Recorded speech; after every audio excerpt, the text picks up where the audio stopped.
उसने बस एक छींक मारी और बच्चे का जन्म हो गया। लेकिन जब डॉक्टर ने बच्चे को देखा तो वो डर गए, क्योंकि इतनी जल्दी पैदा हुआ ये छोटा सा बच्चा सिर्फ एक मुट्ठी के बराबर था। डॉक्टर ने कहा कि वो रात भी नहीं निकाल पाएगा। पिता ने सोचा कि अगले दिन उसका अंतिम संस्कार कर देंगे, पर किसी ने नहीं सोचा था कि वह चमत्कारिक रूप से बच जाएगा और जिद्दी होकर बड़ा भी होगा। 12 साल का होने पर भी बीमारी की वजह से उसका कद बहुत छोटा था और वो अजीब दिखता था। उसे बहुत कम दिखाई देता था, इसलिए वो जहाँ भी जाता लोग उसका मजाक उड़ाते थे। मगर साइमन को गैरों के तानों से ज्यादा दुख अपने क्लास के बच्चों की बदमाशी से होता था। वे उसे एक गेंद की तरह हवा में उछालते और एक दूसरे को पास करते थे। साइमन के रोने पर टीचर को दया नहीं आती, बल्कि वे उसे ही क्लास डिस्टर्ब करने के लिए डांटते थे। उसे लगा कि ये बेइज्जती कभी खत्म नहीं होगी, पर किसी को नहीं पता था कि यह छोटा सा लड़का जिसकी इज्जत को पैरों तले रौंदा गया, जल्द ही सबका हीरो बन जाएगा। साइमन का इकलौता दोस्त जो था, भले ही जो क्लास का सबसे हैंडसम लड़का था, पर उसने साइमन की कमी को कभी आड़े नहीं आने दिया। उल्टा वो साइमन को अपना सगा भाई मानता था। उसने अपनी साइकिल पर खास तौर से एक छोटी सीट लगवाई थी। जब भी वक्त मिलता वो साइमन को शहर के बाहर उस झील पर ले जाता जो उनका गुप्त अड्डा था। साइमन पानी में सांस रोकने की प्रैक्टिस करता और जो उसका टाइम नोट करता था। लेकिन इस बार गिनती करते हुए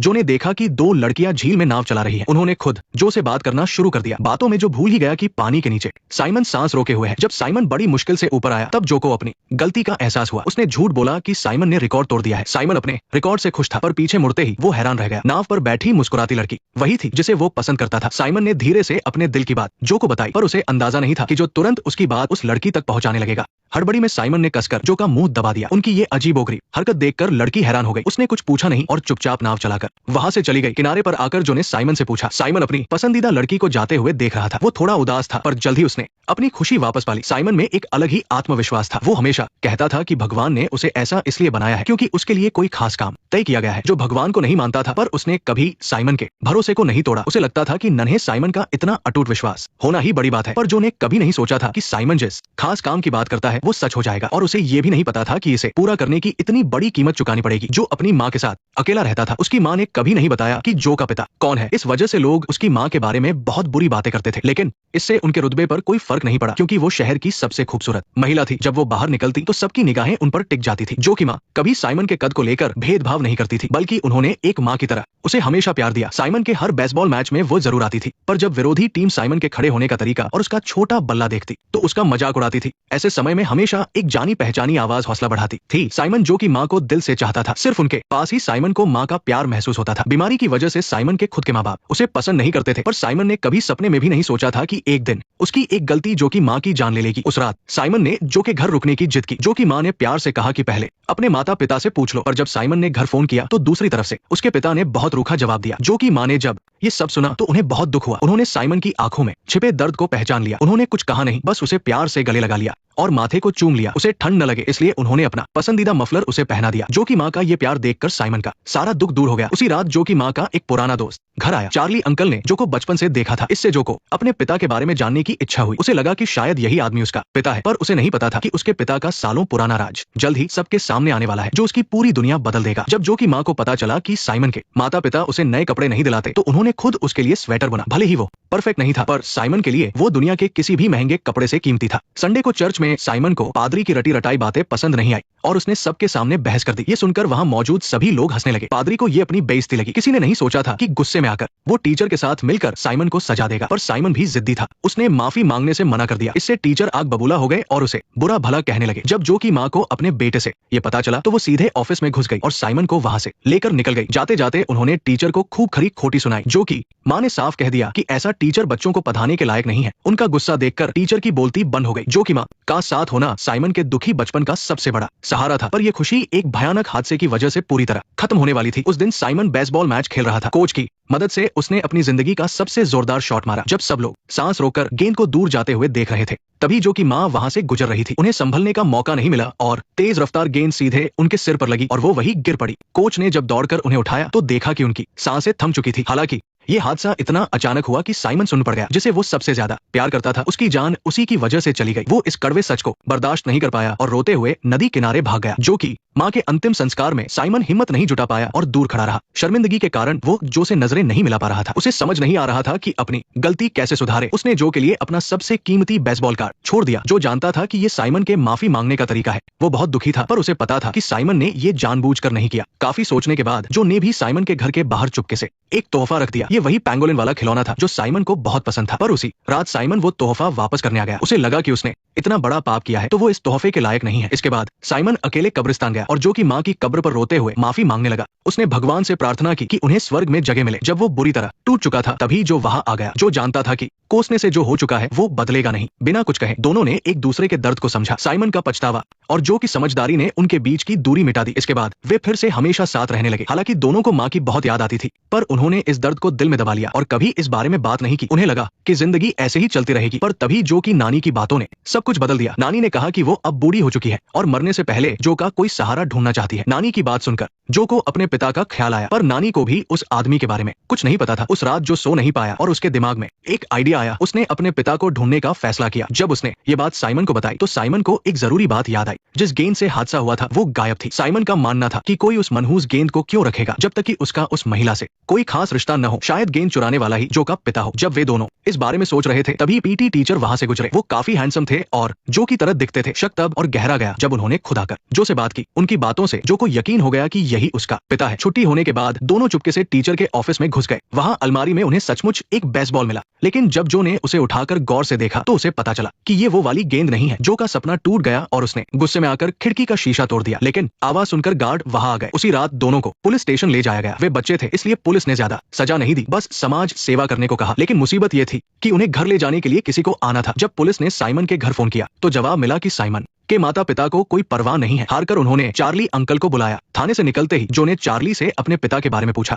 पर उन्हें भी कुछ नहीं पता था। हाँ, उन्होंने मदद करने का वादा जरूर किया जिससे जो को थोड़ी तसल्ली मिली। फिर क्रिसमस का समय आया। स्कूल में नाटक होना था। टीचर साइमन को पसंद नहीं करते थे इसलिए उन्होंने उसकी मर्जी के खिलाफ उसे फिर से चूहा बनने को कहा। टीचर के इस रवैये से साइमन चिढ़ गया। नाटक वाले दिन उसने सबके सामने टीचर से पंगा ले लिया। उसकी इस हरकत से टीचर का गुस्सा 7वें आसमान पर पहुंच गया और उन्होंने बहुत कड़वी बात कह दी। लेकिन पादरी ने बिना कुछ सोचे समझे सीधा साइमन को बुला लिया। ऑफिस में न सिर्फ उसे बुरी तरह डांटा बल्कि उसका कीमती बेसबॉल कार्ड भी जब्त कर लिया। Baseball card. पादरी की इस जबरदस्ती के सामने साइमन को बहुत बेइज्जती और लाचारी महसूस हुई, इसलिए उसने पादरी से पूछ लिया, भगवान ने मुझे ऐसा बनाया है तो जरूर कोई खास वजह होगी, है ना? लेकिन उसने सोचा भी नहीं था कि भगवान का दूत माना जाने वाला पादरी ठीक उस वक्त जब साइमन को यकीन की सबसे ज्यादा जरूरत थी उसके भरोसे को पूरी तरह से तोड़ देगा। और यही इनकार साइमन के लिए आखिरी चोट साबित हुआ। उसका विश्वास टूट गया और वो पूरी तरह से बीमार पड़ गया। अब तक एक मजबूत भरोसे ने उसके कमजोर शरीर को इतने सालों तक संभाले रखा था, लेकिन अब वो सहारा भी नहीं रहा तो जिंदगी एक पल में बेमतलब सी लगने लगी। जॉन बेचैनी से साइमन से मिलने जाना चाहता था, लेकिन साइमन की मां ने उसे दरवाजे से ही लौटा दिया। और तो और दिल दुखाने वाली बात यह थी कि साइमन के पिता ने बुरी तरह ताना मारते हुए कहा, एक अजीब लड़के में देखने जैसा क्या है? आपका बेटा कोई बेकार लड़का नहीं है, वो तो एक हीरो है। तुम क्या कह रहे हो? जॉन ने जोरदार जवाब दिया, जिसे सुनकर साइमन के पिता के पास कोई जवाब नहीं था। लेकिन इसके बाद काफी समय तक जॉन साइमन से नहीं मिला। साइमन उसे तब दिखाई दिया जब स्कूल का विंटर कैंप शुरू होने वाला था। वो सबके सामने आया। हालांकि उसकी हालत पहले से काफी बेहतर थी, लेकिन उसकी आंखों में अब भी उदासी थी और वो अपने शरीर की बची खुची थकान छिपा नहीं पा रहा था। वो खास तौर पर जॉन से विदा लेने आया और उसे चुपके से बताया कि उसे एक ज्यादा जरूरी काम करना है। वो पादरी के जाने के बाद अपना बेसबॉल कार्ड वापस चुराने वाला था। जॉन ये सुनकर बहुत हैरान हुआ और उसकी हिम्मत की तारीफ किए बिना नहीं रह सका। लेकिन वो नहीं जानता था कि साइमन का ये सीधा सादा सा लगने वाला इरादा अनजाने में ही एक ऐसा राज खोलने वाला था जिसके बारे में कोई नहीं जानता था। विदा लेते समय दोनों कसकर गले मिले। ये पहली बार था जब वे एक साथ किसी सफर पर नहीं जा रहे थे। दोनों के दिलों में एक खालीपन था। जैसे जैसे जॉन की परछाई दूर होती गई, साइमन वही खड़ा अपने दोस्त को जाते हुए देखता रहा। उसकी आंखों में कई तरह के मिले जुले भाव थे,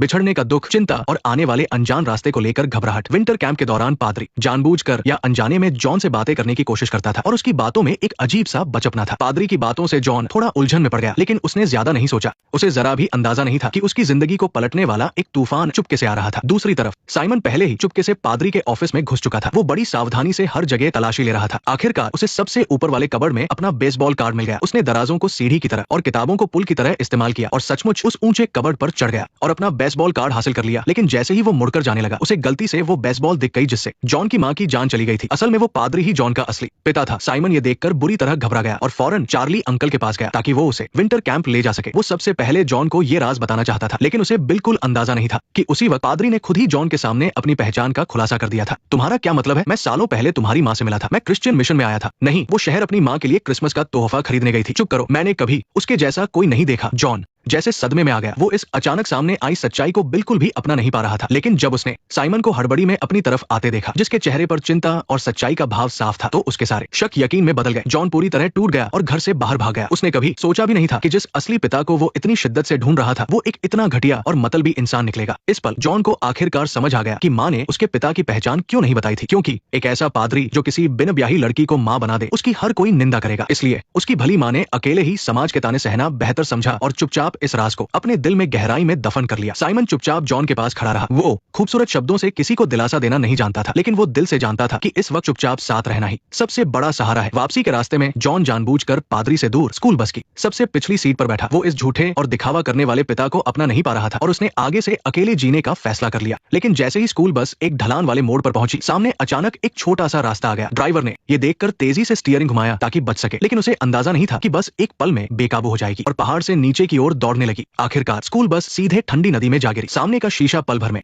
टूट गया और नदी का पानी उस टूटी जगह से तेजी से अंदर भरने लगा। लेकिन जिंदगी और मौत के इस मोड़ पर पादरी, जिसे एक मिसाल कायम करनी चाहिए थी, वो डर के मारे वही बेहोश हो गया। स्कूल बस का ड्राइवर तो बस घबराहट में अपनी जान बचाने में लग गया। उसने बस के अंदर मौजूद बच्चों की कोई परवाह नहीं कि नदी का पानी लगातार बढ़ रहा था और सीटों को डुबाने वाला था। बच्चे फौरन घबरा गए और चीखने चिल्लाने लगे। हर तरफ से रोने की आवाजें आ रही थी। जॉन ने आगे आकर सब कुछ संभालने की कोशिश की, लेकिन वो बच्चों के डर से भरे चीख पुकार को शांत नहीं कर पा रहा था। इस बेहद मुश्किल और घबराहट के पल में साइमन अचानक खड़ा हो गया। साइमन, उसकी शांत आवाज में एक ऐसी ताकत थी जिस पर कोई सवाल नहीं उठा सकता था। उसने पल भर में बच्चों के रोने चिल्लाने को शांत कर दिया। वो हिम्मत से बस के अगले हिस्से की तरफ बढ़ा, जहां पानी सबसे गहरा था, और शांति से सबको लाइन बनाने के लिए कहा। उसने जॉन को भी बच्चों को एक एक करके किनारे ले जाने के लिए कहा, लेकिन गिनती करते समय साइमन को अचानक पता चला कि एक बच्चा कम है। उसने पानी के तेज बहाव के खतरे की परवाह नहीं की और फौरन बस के अंदर वापस चला गया उसे ढूंढने के लिए। तभी अचानक बस के टायर जोर से फिसले और वो तेज बहाव में बहकर नदी के बीच में चली गई। जॉन ने बिना एक पल सोचे उस ठंडे पानी में छलांग लगा दी और पूरी ताकत से बस की ओर तैरने लगा। ठीक उसी समय चार्ली भी वक्त पर वहां पहुंच गया। उसने फौरन नदी में छलांग लगा दी ताकि वो जॉन के साथ मिलकर बचाव कर सके। इस वक्त तक नदी का पानी साइमन की गर्दन तक पहुंच चुका था। धुंधली नजरों से ही सही, लेकिन आखिरकार उसे वो बच्चा मिल गया। लेकिन उस बच्चे का पैर सीट में बुरी तरह फंस गया था। साइमन फौरन पानी के अंदर गया और जोर लगाकर उसे बाहर खींचने लगा, लेकिन जैसे ही दोनों निकलने की तैयारी कर रहे थे, पानी के तेज बहाव ने अचानक पिछला दरवाजा बंद कर दिया। पानी के भारी दबाव ने दरवाजे को जाम कर दिया और दोनों बुरी तरह बस के अंदर फंस गए। लेकिन साइमन अभी भी घबराया नहीं। उसने तेजी से खिड़की की तरफ देखा और एक बार फिर पानी के अंदर जाकर अपनी पूरी ताकत से बच्चे को ऊपर उठाया। बच्चे ने भी पूरी कोशिश की और आखिरकार खिड़की खोल दी। जिंदगी और मौत के इस पल में बच्चे के रोने की आवाज सुनकर जॉन जल्दी से तैरकर पास आया और आखिरकार बच्चे को सुरक्षित पकड़ लिया। जॉन और चार्ली नदी के बीच में बेचैनी से साइमन को पुकार रहे थे, Simon, Simon, Simon, Simon, Simon, Simon, Simon. लेकिन जैसे ही जॉन ने अपना हाथ बढ़ाया,